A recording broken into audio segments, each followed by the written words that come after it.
Hello दोस्तों, कैसे हैं आप सभी लोग। आज की इस वीडियो में हम बात करने वाले हैं एक नए क्राइम के बारे में जो साल 2019 में घटा था, जब राजस्थान में गांव वालों को कीचड़ में एक कार फंसी हुई दिखाई दी। जब उस कार को बाहर निकाला गया और उसे खोलकर देखा तो उसके अंदर एक फौजी की लाश थी। तो आखिर उस फौजी को किसने मारा और वो कार वहां पर कैसे आई, ये सब जानने के लिए आज की हमारी इस वीडियो में अंत तक बने रहें। तो बिना देरी के आज की इस वीडियो को शुरू करते हैं। दिन था 11 सितंबर 2019 का, जब सुबह के समय राजस्थान के अजमेर डिस्ट्रिक्ट के तिलोरिया गांव के कुछ लोग गांव के बाहर स्थित तालाब के पास पहुंच गए तो उन्हें कीचड़ में फंसी एक कार दिखाई दी। कार किसकी है और ये यहाँ पर कैसे फंस गई, ये सोचकर कुछ लोग जब कार के पास पहुंचे तो उस लावारिस कार के ड्राइवर या मालिक का कोई अता पता नहीं था। कीचड़ से कार निकालना आसान नहीं था, इसलिए गांव वालों ने गांव से एक ट्रैक्टर लेकर कार को कीचड़ से बाहर निकाला। कार के शीशे पर खून के दाग थे तो गांव वालों को किसी गड़बड़ी का अंदेशा हुआ। उन्होंने कार के शीशे से अंदर झांक कर देखा तो सीट पर एक व्यक्ति का शव पड़ा था। आनंद फानन में फोन करके ये सूचना उन्होंने पुलिस थाना बंदा सिंदरी को दी। कार में शव मिलने की सूचना पाकर थाना प्रभारी मूलचंद्र वर्मा पुलिस की टीम के साथ घटनास्थल पर पहुंच गए। तब तक शव देखने के लिए आसपास के गांव के तमाम लोग आ चुके थे। पुलिस ने जांच की तो मरे हुए का चेहरा किसी वजनदार चीज से कुचला हुआ मिला। उसके अलावा उसके शरीर पर भी कई जगह पर चोटों के निशान थे और शरीर को कई जगह से खरोचा हुआ था। थाना प्रभारी ने लोगों से मृतक के बारे में पूछा तो तिलोरिया गांव के एक व्यक्ति ने उस शव को पहचान लिया। उसने बताया कि ये शव माला गांव के रहने वाले फौजी प्रधान गुर्जर का है। कार भी उसी की है। पुलिस ने किसी तरह मृतक के घर वालों का फोन नंबर हासिल करके उन्हें सूचना दी। सूचना पाकर मृतक के पिता रूप गुर्जर अपने परिचितों के साथ मौके पर आ गए। माला गांव से आए रूप गुर्जर ने मृतक की शिनाख्त अपने 35 साल के बेटे प्रधान गुर्जर के रूप में कर दी। प्रधान गुर्जर सीमा सुरक्षा बल BSF में था। इन दिनों उसकी पोस्टिंग सिक्किम में थी। वो कुछ दिन पहले ही छुट्टी लेकर गाँव आया था। रूप गुर्जर ने बताया कि प्रधान गुर्जर ने 10 सितंबर 2019 की सुबह अजमेर जाने को कहकर करीब 8:30 बजे घर से कार लेकर निकला था। उसके दो छोटे भाई अजमेर के पास स्थित एक डिफेंस एकेडमी में पढ़ रहे थे। प्रधान उनसे ही मिलने गया था। पुलिस को पता चला कि भाइयों से मिलने के बाद प्रधान जब गांव लौट रहा था तब उसके साथ उसके रिश्ते का भतीजा जीतू गुर्जर और 2 अन्य लोग भी थे। पुलिस को यह जानकारी डिफेंस एकेडमी के संचालक ने दी थी कि प्रधान गुर्जर और उसके तीनों साथी रात के करीब 8:30 बजे एकेडमी से निकले थे, लेकिन घर नहीं पहुंचे। BSF जवान की हत्या की वारदात से घर वालों में रोष फैल गया। उनका कहना था कि प्रधान गुर्जर को तो मार ही डाला, साथ ही उसके भतीजे जीतू गुर्जर का भी कोई अता पता नहीं है, कहीं उसका भी तो मर्डर नहीं कर दिया। गांव वालों के रोष को भांपकर थाना प्रभारी मूलचंद्र ने घटना की जानकारी उच्च अधिकारियों को दे दी। खबर मिलते ही सतीश यादव घटनास्थल पर आ गए। उन्होंने गांव वालों को समझाया कि पुलिस हत्यारों को जल्द से जल्द गिरफ्तार कर लेगी। डिफेंस एकेडमी से खबर मिलते ही मृतक का छोटा भाई भी घटनास्थल पर आ गया। घर वालों का रो रो कर बुरा हाल था। वे समझ नहीं पा रहे थे कि प्रधान की हत्या किसने और क्यों की।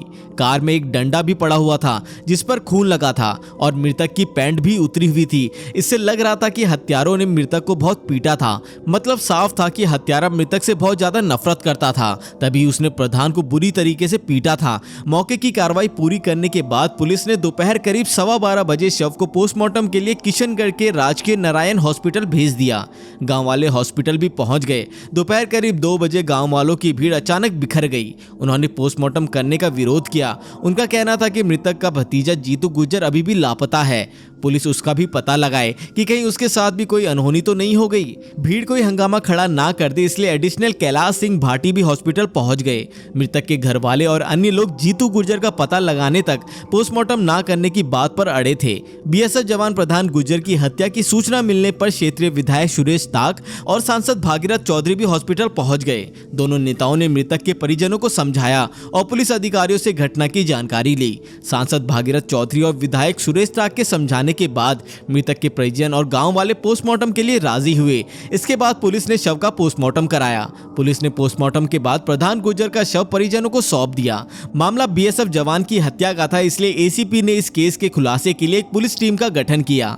ACP का आदेश पाते ही टीम जांच में जुट गई। मृतक के परिवार वालों से मृतक के अजमेर जाने और शाम को अजमेर से वापस आने की बात सामने आई। इस पर पुलिस ने टोल बूथ पर लगे CCTV फुटेज खंगाले। पुलिस टीम ने मृतक के मोबाइल फोन की कॉल डिटेल डिटेल निकलवाकर ये पता लगाने की कोशिश की कि वो आखिरी बार किसके साथ रहा और किसके संपर्क में था। प्रधान गुर्जर अजमेर में स्थित जीत डिफेंस एकेडमी में पढ़ रहे अपने भाइयों से भी मिलने गया था। इस बारे में पुलिस ने एकेडमी के संरक्षक शंकर ठाकुर से भी पूछताछ की। शंकर ठाकुर ने बताया कि रात 8 बजे प्रधान गुर्जर के साथ 3 लोग कार से आए थे, जिसमें एक उनका भतीजा जीतू था। जीतू कार से नीचे उतरा था, जबकि 2 युवक कार में ही बैठे रहे। वे दोनों कार से नीचे नहीं उतरे थे। प्रधान ने शंकर से अपने भतीजे जीतू का परिचय कराया था। शंकर ने पुलिस को बताया कि उसने प्रधान और उसके साथियों को चाय पिलाई थी। कार में बैठे 2 लोगों के लिए चाय कार में ही भेजी गई थी। उनसे उसने एकेडमी में आकर चाय पीने का आग्रह किया था, मगर वो कार से नहीं उतरे। चाय पीते समय प्रधान गुर्जर के मोबाइल पर किसी का फोन आया था। उन्होंने फोन करने वाले से कहा था कि वो तुरंत किशनगढ़ जाकर मिलते हैं। इसके बाद वो उसी टाइम किशनगढ़ के लिए रवाना हो गए थे। तब तक रात के 8:30 बज चुके थे, जबकि प्रधान गुर्जर के पिताजी गोपी गुर्जर ने पुलिस को बताया कि प्रधान के मोबाइल पर फोन करके उन्होंने ही उसके घर आने के बारे में पूछा था। तब उसने बताया था कि वो अजमेर से निकल गया है और थोड़ी देर में घर पहुंच जाएगा। इसके बाद प्रधान का फोन बंद हो गया था। इस पूछताछ और घटनाक्रम से पुलिस को लगा कि प्रधान गुर्जर के साथ जो 2 लोग मौजूद थे, उन्होंने ही रास्ते में उसकी हत्या की होगी। मृतक प्रधान गुर्जर शादीशुदा था। उसके 2 बेटे भी थे, जिनकी उम्र 3 साल और 1.5 साल थी। ऐसे में किसी अवैध संबंध की गुंजाइश भी कम थी। जांच में पुलिस को पता चला कि प्रधान गुर्जर 10 सितंबर 2019 को अपने भतीजे जीतू और उसके 2 दोस्त राम अवतार और हनुमान के साथ पुष्कर घूमने आया था। पुलिस ने तीनों की तलाश की तो वो अपने अपने घरों से फरार मिले। पुलिस ने उनके फोन की कॉल डिटेल्स और सीसीटीवी कैमरास की फुटेज के आधार पर आखिर उन्हें ढूंढ ही लिया। पुलिस ने जीतू को जयपुर से और उसके दोनों दोस्तों राम अवतार और हनुमान को किशनगढ़ से गिरफ्तार कर लिया। पुलिस ने प्रधान गुर्जर की हत्या के संबंध में उन तीनों से अलग अलग पूछताछ की। आखिरकार उन्होंने अपना अपराध कबूल कर ही लिया। पुलिस की टीम ने रात दिन एक करके 24 घंटे में प्रधान फौजी की हत्या के राज से पर्दा उठा लिया। पूछताछ करने के बाद आरोपियों ने बीएसएफ जवान प्रधान गुर्जर की हत्या की जो कहानी बताई वो कुछ इस प्रकार है। अजमेर जिले के किशनगढ़ के अंदर एक गांव है माला। यहाँ के अधिकांश गुर्जर खेतीबाड़ी, पशुपालन और दूध का कारोबार करते हैं। गोपी गुर्जर परिवार के साथ ही इस गांव में रहते थे। वो खेतीबाड़ी करते थे। गोपी का बड़ा बेटा प्रधान गुर्जर हंसमुख स्वभाव का गबरू जवान था। पढ़ाई के दौरान ही वो बीएसएफ में कांस्टेबल के पद पर भर्ती हो गया था। बेटे की नौकरी से घर की आर्थिक स्थिति मजबूत हो गई थी। इसके बाद उन्होंने प्रधान की शादी रूपा से करवा दी। इस परिवार की गाड़ी हंसी खुशी से चल रही थी। प्रधान को जब भी छुट्टी मिलती थी वो घर आ जाता था। प्रधान का एक भतीजा था जीतू गुर्जर। प्रधान गुर्जर और जीतू गुर्जर के परिवार में काफी सालों से बोलचाल बंद थी, लेकिन प्रधान और जीतू की आपस में बोलचाल थी काफी पहले। उस झगड़े के बाद दोनों परिवार एक दूसरे को फूटी आंख नहीं सुहाते थे, लेकिन इस दुश्मनी के बावजूद जीतू को अपने चाचा प्रधान के यहाँ आना जाना था। प्रधान वैसे भी कम समय के लिए छुट्टी पर घर आता था, इसलिए वो दुश्मनी नहीं रखता था। प्रधान का कहना था कि भाइयों में अनबन हो सकती है, दुश्मनी नहीं पलनी चाहिए। जीतू की पत्नी बहुत खूबसूरत थी। वो रिश्ते के हिसाब से प्रधान की बहू लगती थी, मगर जीतू की शादी के बाद प्रधान जब छुट्टी पर गांव आया तब उसने जीतू की पत्नी को देखा था। वो पहली नजर में ही उस पर फिदा हो गया था। वो इतनी खूबसूरत थी कि देखने वाले उसे देखते रह जाते थे। फौजी प्रधान गुर्जर भी उसे देखता रह गया था। जीतू की पत्नी पढ़ी लिखी थी और सोशल मीडिया पर एक्टिव रहती थी। प्रधान से पहली मुलाकात में ही जीतू की पत्नी खुल गई थी। एक बार बातचीत हुई तो अक्सर फौजी उसके आगे पीछे ही घूमने लगा। दोनों सोशल मीडिया पर भी एक दूसरे से जुड़े थे।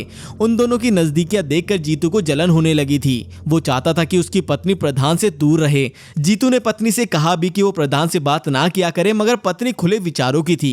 उसका कहना था कि बात करना गलत नहीं है, गलत तो बुरी सोच होती है। पत्नी ने जीतू से कहा कि प्रधान अच्छा आदमी है, वैसे भी वो गांव में रहता ही कितने दिन है, चंद दिनों के लिए फौज से छुट्टी पर घर आता है। जीतू को ऐसा लग रहा था कि प्रधान से उसकी पत्नी के अवैध संबंध है, इसलिए वो उसकी बात नहीं मान रही। पति के सामने ही वो फौजी की प्रशंसा कर रही थी। इससे जीतू को पत्नी पर शक हो गया। एक बार शक का कीड़ा दिमाग में घुसा तो वो तब तक कुलबुलाता रहा जब तक उसने कह नहीं डाल दिया। पत्नी की जिद और व्यवहार की वजह से जीतू ने पिछले 1.5-2 साल से अपनी पत्नी से बात तक बंद कर रखी थी। कुछ ही दिन पहले जीतू का पत्नी से राजीनामा हुआ था। पत्नी ने भी सोचा कि पति के कहे मुताबिक चलना सही है, इसलिए उसने पति को विश्वास दिलाया कि वो प्रधान से बात नहीं करेगी। साथ ही प्रधान से भी कह दिया कि वो उससे बात ना करे। पत्नी के इस आश्वासन पर जीतू फिर से पत्नी से हंसने बोलने लगा, लेकिन पति से वादा करने के बावजूद जीतू की पत्नी ने प्रधान से बातचीत करनी बंद नहीं की। वो चोरी छुपे मोबाइल पर प्रधान से बात किया करती थी। ये सब बातें जीतू से छुपी नहीं रह सकी। इससे उसे विश्वास हो गया कि उसकी पत्नी जरूर प्रधान के प्यार में फंस गई है। बस उसने तो उसी दिन मन ही मन अंतिम निर्णय ले लिया कि वो अपने चाचा प्रधान गुर्जर को मौत के घाट उतार कर ही शांत होगा, क्योंकि वो पत्नी को समझा समझाकर थक चुका था। संदेह के दायरे बड़े होते गए। सितंबर 2019 के पहले हफ्ते में प्रधान गुर्जर शिलोंग से छुट्टी लेकर गाँव आया। प्रधान जीतू की पत्नी से भी मिला। जीतू से यह सहन नहीं हो रहा था। हद तो तब हो गई जब प्रधान जीतू की पत्नी को अजमेर से अपनी गाड़ी में गांव लाने लगा। जीतू की पत्नी कोचिंग करने अजमेर जाती थी। प्रधान खुद कार लेकर अजमेर जाता और कोचिंग की छुट्टी होने पर जीतू की पत्नी को अपनी कार में बिठाकर गप्पे मारते हुए गांव आता। जीतू ने यह देखा तो उसका खून खौल उठा। उसने निर्णय कर लिया कि वो प्रधान गुर्जर को इस तरीके की योजना बनाकर मारेगा कि उस पर किसी को शक नहीं होगा। जीतू ने इस काम को आसान करने के लिए अपने अजीज दोस्तों राम अवतार और हनुमान को अपने साथ मिला लिया। इन लोगों ने फौजी की हत्या के लिए 10 सितंबर 2019 का दिन चुना। 10 सितंबर 2019 को प्रधान अकेला ही दरगाह जाने के लिए घर से निकला था। किशनगढ़ में उसे उसका भतीजा जीतू मिला। अजमेर दरगाह और पुष्कर दर्शन के लिए वो भी उसके साथ चल दिया। योजना के अनुसार जीतू ने राम अवतार और हनुमान को अजमेर भेज दिया था। जब प्रधान और जीतू अजमेर पहुंचे तो जीतू के दोस्त राम अवतार और हनुमान उनके साथ हो लिए। जीतू ने प्रधान से कहा, चाचा ये मेरा दोस्त है, दोनों मेरे क्लोज फ्रेंड हैं। मैंने ही इन्हें अजमेर दरगाह और पुष्कर में दर्शन करने को कहा था। कोई बात नहीं जीतू, एक से भले दो और दो से भले चार, गाड़ी पर वजन थोड़े पड़ेगा, ये प्रधान ने हंसकर कहा। प्रधान गुर्जर की कार से चारों अजमेर दरगाह गए और फिर दर्शन के बाद पुष्कर गए। पूजा अर्चना की। पुष्कर से अजमेर लौटने के दौरान सबने शराब पी और एक होटल में खाना खाया। इसके बाद प्रधान अपने छोटे भाइयों से मिलने डिफेंस एकेडमी गया। जीतू भी उसके साथ एकेडमी में गया, लेकिन राम अवतार और हनुमान गाड़ी में ही बैठे रहे। उन्हें डर था कि कोई पहचान ना ले, इसलिए दोनों गाड़ी से नहीं उतरे। उन दोनों ने एकेडमी संचालक द्वारा भेजी चाय भी गाड़ी में ही पी। योजना के अनुसार सब कुछ ठीक ठाक चल रहा था। डिफेंस एकेडमी से चारों गाड़ी में सवार होकर गाँव के लिए रवाना हो गए। रास्ते में उन्होंने फिर शराब पी। इसके बाद मंडावरिया पास सुनसान जगह पर गाड़ी रोकी, क्योंकि चारों शराब के नशे में टल्ली थे। तेज आवाज में गाने चलाकर सबने जमकर डांस किया। इसके बाद जीतू ने प्रधान गुर्जर के पीछे से बैट से हमला कर दिया। वो जमीन पर गिरकर बेहोश हो गया। बेहोश फौजी की पैंट खोलकर इन लोगों ने उसके साथ गलत काम किया। उसके बाद उसे काफी मारा पीटा भी और फिर गला दबाकर उसे मौत के घाट उतार दिया। फौजी की मौत के बाद इन लोगों ने उसके शव को गाड़ी में ही डाला। फिर फौजी की जेब की तलाशी ली। कार की भी तलाशी ली गई ताकि कोई सबूत ना छूट जाए। गाड़ी की आरसी जीतू ने जेब में रख ली। इसके बाद गाड़ी लेकर वो तिलोरिया की तरफ निकल गए। इन लोगों की योजना थी कि शव का चेहरा कुचलकर सुनसान जगह पर फेंक देंगे ताकि शव की पहचान ना हो सके। पहचान छिपाने के लिए ही मृतक का चेहरा कुचला गया था। फौजी की हत्या के बाद शव को ठिकाने लगाने के लिए हत्यारे तिलोरिया से हरमदा सूरत होते हुए नागपुर और अन्य रास्तों से जयपुर की ओर जाने वाले थे। आगे की योजना ये थी कि कहीं सुनसान जंगल में लाश को ठिकाने लगा दिया जाए, लेकिन तिलोरिया के एक तालाब के पास गाड़ी कीचड़ में फंस गई। गाड़ी फंसने से मामला बिगड़ गया और वे सब प्रधान के शव और गाड़ी को छोड़कर चले गए। जाते जाते इन लोगों ने गाड़ी की चाबी, फौजी का मोबाइल फोन साथ ले लिया था। तीनों अंधेरे में ही पैदल चल पड़े। रास्ते में इन्होंने गाड़ी की चाबी और आरसी फेंक दी। मोबाइल भी तोड़कर इन लोगों ने फेंक दिया। 4-5 किलोमीटर साथ चलने के बाद जीतू जयपुर की तरफ रवाना हो गया, जबकि राम अवतार और हनुमान किशनगढ़ चले गए। तीनों अपने घर नहीं गए। जीतू ने पुलिस को बताया कि उसकी पत्नी और मृतक प्रधान गुर्जर के अवैध संबंध थे। प्रधान उससे सोशल मीडिया पर चैटिंग कर अश्लील वीडियो भेजने लगा था।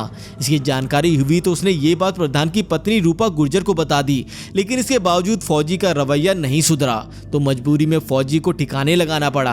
पुलिस ने प्रधान गुर्जर की हत्या के आरोपी जीतू गुर्जर, राम अवतार और हनुमान को 14 सितंबर 2019 को अजमेर न्यायालय में पेश किया, जहां से उन्हें 3 दिन के पुलिस रिमांड पर जांच टीम को सौंप दिया गया। रिमांड के दौरान पुलिस ने आरोपियों से विस्तार में पूछताछ की और अन्य सबूत जुटाए। आरोपियों ने बताया कि उन्होंने प्रधान गुर्जर के शव और गाड़ी दोनों को ठिकाने लगाने की योजना बना रखी थी।